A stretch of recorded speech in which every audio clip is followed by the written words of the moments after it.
In this excerpt from the 5-hour video Pool's Biggest Secrets Revealed 3 Pattern Play, I'm going to show you how to perform backward cut shots when the cue ball is on the rail. So if you're ready, let's get started.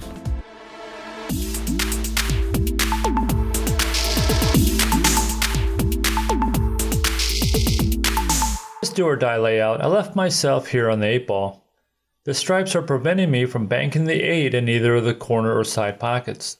Study the layout and see if you can figure out where I pocket the 8 ball. Okay, in this shot I'm going to cut the 8 into the corner pocket, and I'll be using a masse type shot with right spin.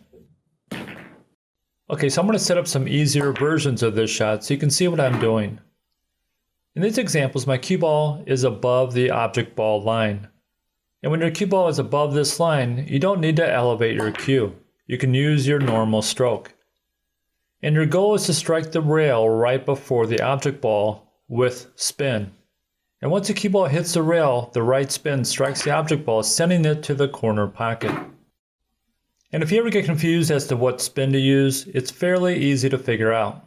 Just look at the shot and determine which way the object ball needs to travel to head toward the pocket. So in this case, it needs to go right toward the pocket, so I'm going to use right spin. In this example, the object ball needs to go left, so I'm going to be using left spin. Now, if the cue ball is below the object ball line, as in these examples, then you're going to need to elevate your cue.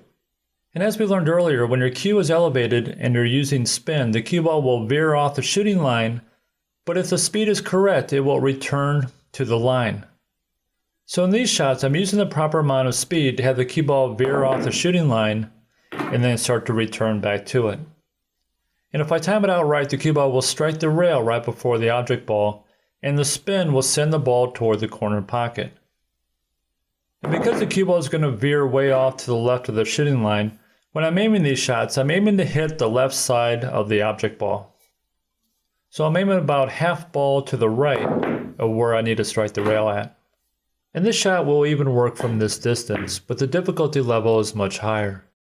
But this definitely is a shot you need to have in your bag of tricks. It does come up every once in a while, so it's important that you practice it and try to get a feel for it.